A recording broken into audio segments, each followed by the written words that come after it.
Je reviens des International Watercolor Masters et on va faire un petit point sur la palette, comment j'ai survécu à l'aide de cette micro-palette.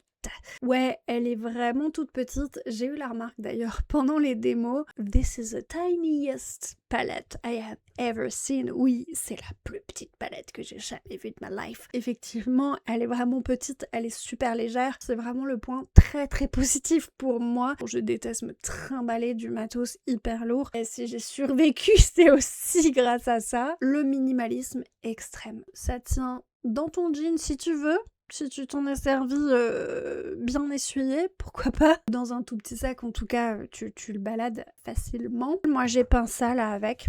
C'est la démo de Tom Shepherd qui a eu lieu pendant les International Watercolor Masters. Donc c'était en Angleterre, je te mettrai les infos. Ça a lieu tous les 2 ans si tu veux. J'ai fait des petites stories dessus et tout, tu peux aller voir. Ça c'est bien à Tom, hein, c'est pas à moi, je l'ai peint en même temps que lui faisait sa démo, donc c'est pas un sujet qui va être dans la chaîne YouTube, mais en tout cas c'était pour te dire que avec cette micro palette on peut se débrouiller. Par contre il faut connaître sa théorie des couleurs parce que il y a quand même que 6 couleurs de disponibles. J'ai bien aimé le fait que pour être aussi micro t'avais quand même 6 couleurs, donc tu peux partir avec 2 jaunes, 2 roses, un froid, un chaud et 2 bleus. Le jaune froid m'a beaucoup manqué parce que comme je partais en Angleterre, paysage machin, j'avais mis un vert. J'aurais préféré un jaune froid et j'avais mis un brun sépia. Mon cheat code pour faire les couleurs foncées et non, j'aurais vraiment préféré un rouge chaud à la place ou un orangé.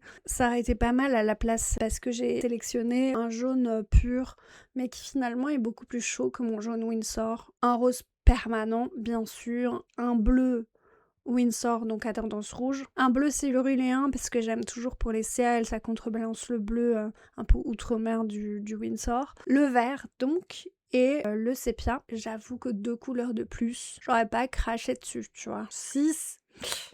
Ah je crois que mon nécessaire vital, il est à 9. Du coup, sinon, le fait que ça ait coulé, je sais pas si tu peux voir. Le jaune a envahi le rose et ça c'était pas pratique du tout, mais c'est ma faute.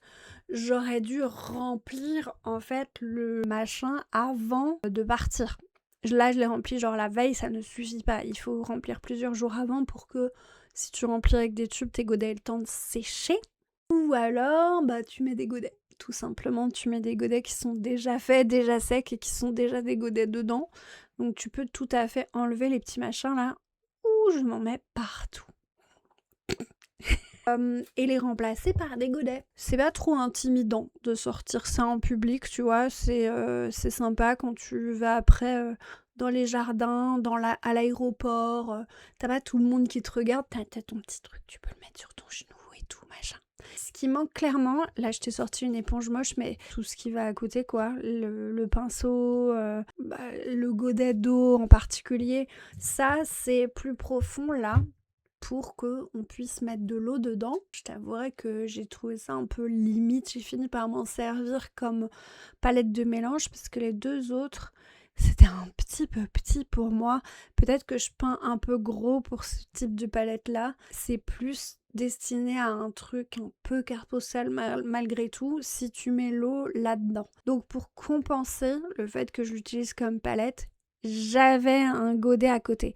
Et là, ça devient vite assez galère, d'autant que ce truc-là, je sais pas trop bien m'en servir, quoi. C'est fait pour être posé là, comme ça, sur la main. Mais je sais pas si c'est mon habitude ou quoi, mais je préfère les palettes qui sont avec ce petit truc-là, tout simple, l'anneau, qui permet de tenir comme ça, avec l'anneau dedans. J'ai l'impression que ça va moins s'envoler avec l'anneau. Une habitude, peut-être. Le minimalisme, cool. La sélection de couleurs, ça va moyen. Le côté moins intimidant, cool, sympa. Les points négatifs, la zone de mélange minuscule, ok. La stabilité, ouais. Voilà, c'est pas un point hyper négatif, honnêtement. Les godets sont un peu serrés, ils ont coulé les uns sur les autres, mais c'est de ma faute. Donc, il n'y a pas trop de points négatifs, en vrai. dans la checklist, il te manque chiffon ou éponge, pinceau, alors que dans d'autres palettes un peu classiques, comme celle-là, là, tu peux mettre un pinceau de voyage, voire deux. Je sais pas si ça tient deux. Ouais, tu peux mettre deux pinceaux de voyage dedans. Et du coup, bah, celle-là, non. Donc clairement, il faut que tes affaires vont être un peu éparpillées. Ta palette comme ça, là, c'est le mieux pour voyager, je pense finalement. C'est la meilleure config. Et je pense que si j'y retournerai plus avec un truc comme ça, avec vraiment mes couleurs qui sont bien choisies à l'avance. Ça, les petites palettes maison que tu peux faire toi-même, c'est des trucs qui sont un petit peu légers en termes de zone de mélange. Du coup, sympa pour te fabriquer tes petits trucs, mais... Et bah ça, c'est un peu plus intimidant, mais il y a aussi l'anneau, ça tient bien, tu peux mettre tes pinceaux, tu peux mettre des couleurs en tube, tu peux mettre des couleurs en plus. C'est pratique, c'est juste un peu lourd. D'où ma préférence pour l'autre en vadrouille. Ça, c'est quasi un truc d'atelier. Tu imagines avec ma palette de d'habitude que j'ai vraiment du mal à oublier mes zones de mélange. Il me faut un grand truc, quoi. Donc, c'est pas facile sur une chaise et j'étais un peu engoncée pour peindre. Bref, moi, il m'est arrivé de partir certaines fois avec juste ça. C'est-à-dire une petite boîte. Aquarelle et Pinceau me livrent des trucs et des fois ils me livrent des petits tubes avec des boîtes avec des compartiments pour mettre les tubes et je les ai gardés pour voyager. C'est hyper pratique ça pour voyager, c'est aussi petit et tu vois bah ça coûte pas 37 € quoi. Alors tu peux l'avoir pour moins, mais ça c'est voilà, c'est gratos. Ce truc-là, c'est la pince. Tu peux t'en servir pour plusieurs choses. Soit tu essaies de caler la mini palette sur ton carnet.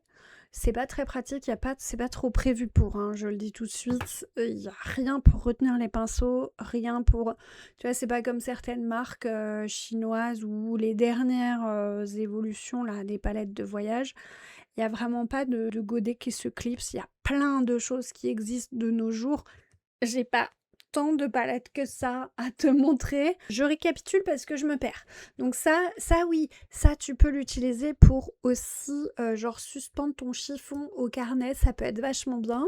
Il te faut le gobelet, un vaporisateur qui peut te servir de bouteille d'eau en même temps. T'as pas besoin de beaucoup d'autres choses. Un carnet, ton papier, évidemment, est adapté à la taille de ton sac, quoi. Et c'est à prévoir en fonction de ce dont tu as besoin. Voilà, donc moi pour partir, j'avais pris des 30 par 40 parce que ça rentre dans mon sac, mais c'était chiant à sortir, c'était galère et tout.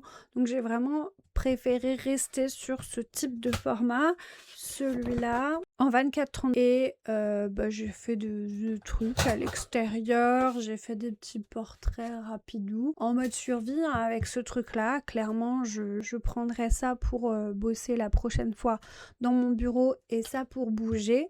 Donc c'est pas un achat tout à fait indispensable, mais marrant et je vais quand même le garder dans mon sac à vrai dire parce que c'est un peu lourd.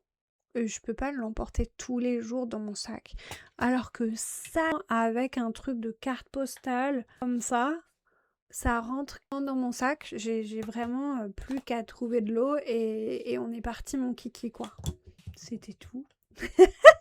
N'hésite pas à me poser des questions. N'hésite pas à me dire ce que tu as besoin que j'aborde ces prochaines semaines.